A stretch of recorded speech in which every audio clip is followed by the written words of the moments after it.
بسم اللہ الرحمن الرحیم۔ السلام علیکم ناظرین، آپ دیکھ رہے ہیں اوشین نیوز چینل۔ میں ہوں آپ کا میزبان راجہ ثاقب عباس۔ ناظرین، اس وقت آج میں موجود ہوں چکوال کے قصبہ کریالہ میں۔ بڑا ہی تاریخی یہ قصبہ ہے اور یہاں پر تاریخی لوگ بھی رہتے ہیں۔ آپ میرے بائیں طرف دیکھ رہے ہیں بزرگ شخصیت جن کی عمر 104 سال ہے اور ان کا نام صوبیدار محمد گل ہے، جبکہ میرے دائیں طرف 80 سالہ بزرگ صوبیدار محمد نصیر صاحب موجود ہیں۔ یہ وہ شخصیت ہیں کہ جنہوں نے پاکستان کو دیکھا کہ پاکستان کس طرح معرض وجود میں آیا اور کن ان تک محنت سے قائد اعظم محمد علی جناح اور ان کی بہن نے جو ہمیں یہ الگ وطن دلایا۔ تو آج ہم اسی سلسلے میں ان سے گفتگو کریں گے، ان سے پوچھیں گے وہ یادیں جو ہمیں بھی نہیں پتہ، کیونکہ ہماری تو پیدائش ہی بہت دیر سے ہوئی، اور ان لوگوں نے تو اس جد و جہد میں قائد اعظم کا ساتھ بھی دیا، اور یہاں تک کہ انہوں نے جو غلامی وہاں دیکھی اس بارے میں بھی ہم ان سے پوچھیں گے کہ ماشاءاللہ سے 104 سال اللہ پاک نے ان کی زندگی ابھی رکھی ہوئی ہے، اور اللہ پاک ہماری دعا ہے کہ ان کو اور صحت والی زندگی عطا فرمائے، یہ ہمارا سرمایہ ہیں۔ تو سب سے پہلے ہم محمد گل صاحب صوبیدار صاحب سے بات کریں گے جو میرے بائیں طرف موجود ہیں۔ ان سے ہم پوچھیں گے وہ یادیں کہ جب یہاں پاکستان کو الگ ایک وطن بنانے کے لیے جدوجہد کی گئی، تاریخ چلائی گئی، تو اس وقت انہوں نے کیا کیا دیکھا۔ صوبیدار صاحب، ماشاءاللہ سے آپ نے پاکستان کو بنتے دیکھا، 104 سال آپ کی عمر، اللہ پاک آپ کی اور عمر دراز کرائے۔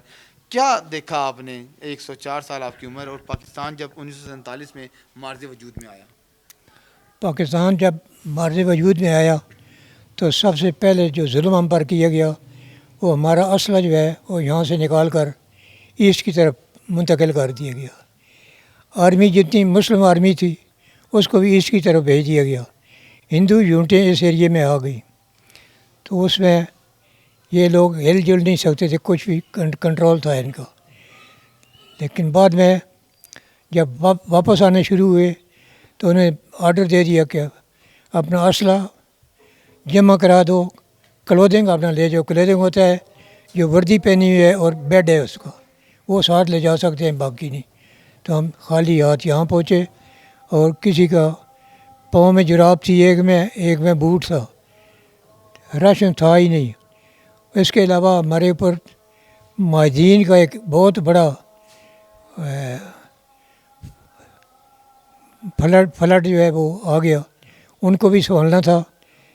تو اس کے لیے فوج نے اتنی قربانی دی کہ ایک ٹائم کھانا کھاتے تھے اور دوسرے ٹائم کا پکا کر مہاجرین کیمپ میں لے جاتے تھے ان کو کھلانے کے لیے۔ تو دونوں سائڈ سے قربانی دی گئی ہے، تب جا کر پاکستان جو ہے معرض وجود میں ہے۔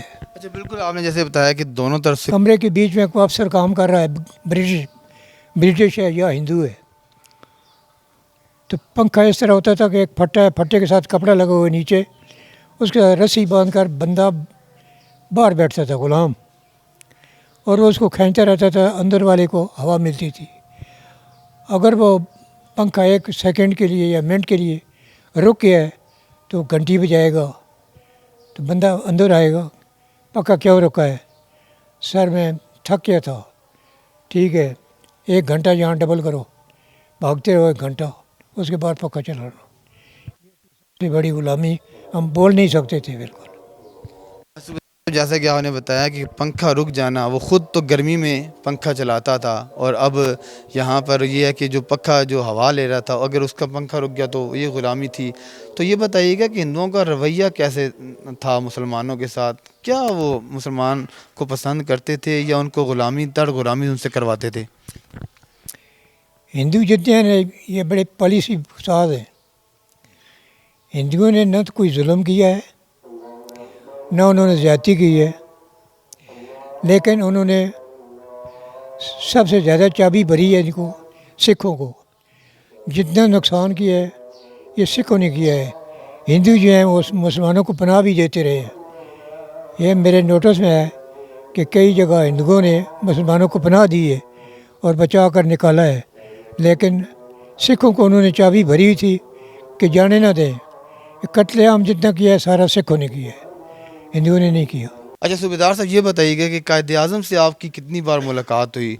یہ 2 ملاقاتیں آپ کی 31 سالہ سروس میں قائد اعظم سے ہوئیں، تو کیسا آپ نے محسوس کیا کہ جب آپ کی ملاقات جو ہے وہ قائد اعظم محمد علی جناح سے ہوئی، جنہوں نے آج ہمیں ایک الگ وطن دیا؟